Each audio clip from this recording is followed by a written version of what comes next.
Vou voltar aqui.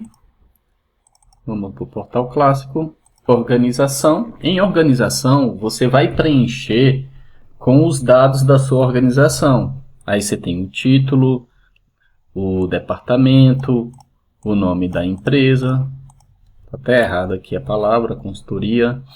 Acabei de corrigir. Gerenciado por. Esse gerenciado por funciona assim. Quando eu coloco que esse usuário é gerenciado por alguém, um gestor, e eu dou certos tipos de permissões para esse gestor em cima desse usuário. Douglas, quais que são essas permissões? Principalmente no calendário do Microsoft 365. Quando um usuário é colocado, quando eu coloco como gestor de um outro usuário, né? Eu coloco um usuário como gestor de um outro usuário. Ele vai ter um acesso mais completo ao calendário desse usuário. Ou seja, você consegue fazer com que o seu gestor gerencie melhor um funcionário ligado a ele. E com isso, a administração do gestor fica facilitada. E o gestor terá uma visão completa, mais ampla da equipe dele. E no novo portal de administração, eu vou ter o título, vou ter o departamento, mas eu ainda não vou ter o gerenciado por. Isso é um dos motivos por que a gente usa os dois portais. Quando eu venho aqui em organização, veja que aqui é a guia de organização desse usuário Adam. E quando eu vou lá no novo portal de administração, eu venho também em organização. E eu tenho a opção aqui de título, departamento, gerente.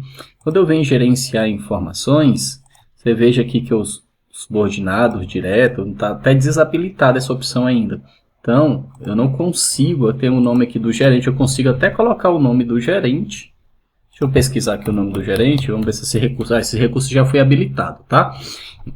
Não estava habilitado até poucos dias atrás, mas já está habilitado. Então, aqui em gerente, eu consigo colocar quem é o gerente do Adam Arlock. Vamos voltar aqui ao portal clássico. Endereço de e-mail. Eu posso trabalhar com os endereços de e-mail do Microsoft 365. Então eu tenho o SMTP principal. Veja que ele está em maiúsculo, que no caso aqui é adam.arlock@dgloliveira.com.br, e tem os endereços secundários. Veja que o secundário ele tem o SMTP em minúsculo. Endereços secundários você não pode enviar e-mail em nome dele, somente receber. Eu posso acrescentar aqui um e-mail, vamos acrescentar aqui um e-mail secundário, vamos colocar aqui eventos @dgloliveira.com.br. Eu vou clicar em OK. E somente o usuário Adam tem acesso a esse e-mail, a esse SMTP secundário. Qual é a intenção desse SMTP? Você pode economizar licenciamento. Quando você cria um SMTP secundário, você não precisa pagar por outra licença. Ou seja, você tem dois endereços de e-mail que vai cair em uma única caixa, no caso aqui do usuário Adam Lock, e você só paga uma única licença. Porém, quando o Adam Lock for enviar e-mail, ele só vai sair com o nome Adam Warlock e não como eventos@dgl.com.br. Douglas, eu preciso que o envio desse e-mail saia como eventos@dgloliveira.com.br. Aí o que você pode fazer? Você pode dar um duplo clique ou clicar aqui no botão do lápis para editar e tornar esse endereço aqui como um endereço de resposta. E aí, eventos@dgloliveira.com.br, ele vai virar o SMTP principal dessa caixa. Se eu marcar aqui e der um OK, você veja que o SMTP ele era minúsculo e agora passou a ser maiúsculo, porque esse é o SMTP principal dessa caixa. E aí, isso significa que o usuário não vai mais conseguir responder como adam.warlock, somente receber. E aí você pode adicionar quantos endereços de SMTP você quiser. Esse endereço aqui, do duplo clique nele, que é o treinamento 365 onmicrosoft.com, é um endereço padrão que é amarrado no tenant do Microsoft 365.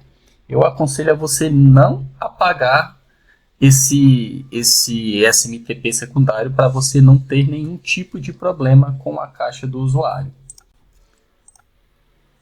SIP é usado pelo antigo Skype, né? E você tem clientes aí que ainda utilizam o legado Skype, seja ele implementado de forma on-premise dentro do ambiente. Se eu quiser editar, eu posso clicar aqui no lápis, ou dar um duplo clique, e eu consigo fazer a edição desse atributo.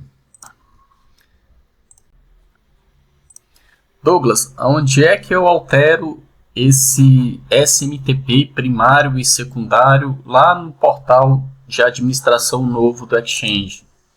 A gente vai vir aqui no portal de administração novo, e aí eu vou clicar em geral, descendo aqui a barra de rolagem, eu tenho o endereço de e-mail, aí eu posso gerenciar os tipos de endereço de e-mail, e quando eu clico eu posso adicionar um endereço de e-mail, assim como a gente colocou eventos, ele pergunta qual é o domínio, eu vou colocar o domínio e posso definir esse SMTP como principal ou não, assim como a gente fez no portal clássico.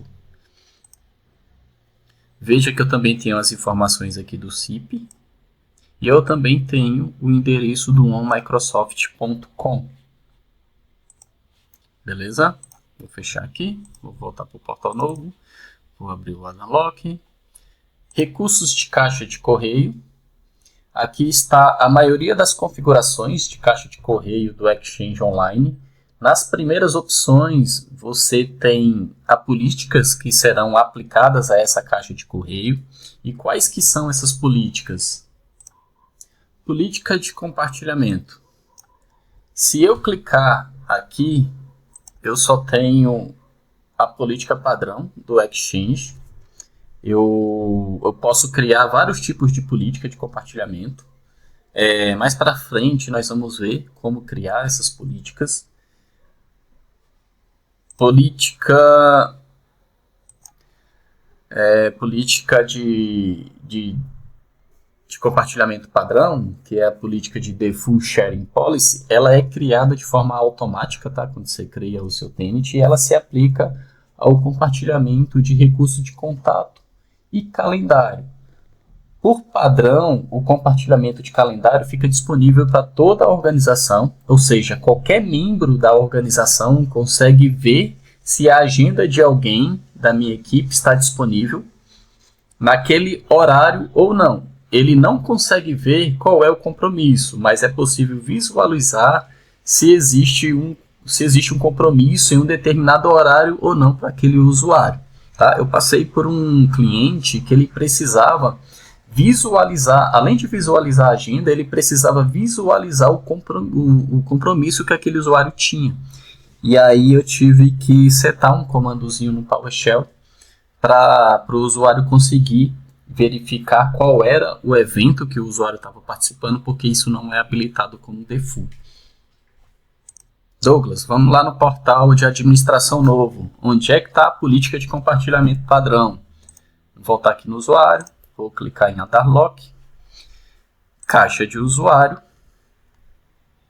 e aí eu desço aqui a barra de rolagem e eu tenho as políticas de caixa de correio. Aí o que eu tenho aqui é a política de compartilhamento, a de atribuição de função, a política de catálogo de endereço e a política de retenção também.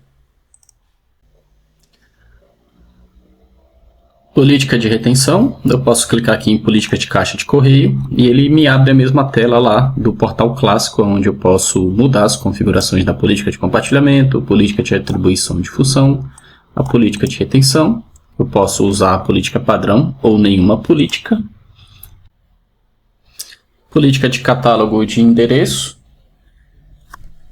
Nesse momento eu não tenho nenhuma política de catálogo de endereços. A gente vai ver como criar essas políticas. Voltando aqui no portal de administração clássico, você pode ver que retenção, política de retenção e a política de catálogo de endereço estão aqui. E aí um pouco mais para baixo eu tenho dispositivos móveis. E aí eu tenho a opção de desabilitar o ActiveSync. Se eu clicar nele, ele pergunta se eu tenho certeza que desejo desabilitar o ActiveSync. Se eu desabilitar, a partir desse momento, a mailbox desse usuário ele não poderá mais ser configurada em dispositivos móveis. Vou clicar em não. Desabilitar o Outlook Web Apps para dispositivos. Se eu desabilitar essa configuração, nenhum dispositivo móvel vai poder acessar a caixa de correio desse usuário pelo navegador do celular ou pelo navegador do tablet. Em exibir detalhes, ele me mostra quais são os dispositivos móveis que estão configurados para sincronizar com a caixa de correio desse usuário. Aqui nós não temos nenhum, mas se tivesse, ele ia aparecer aqui. Vendo essas mesmas configurações do lado do novo portal de administração do Exchange,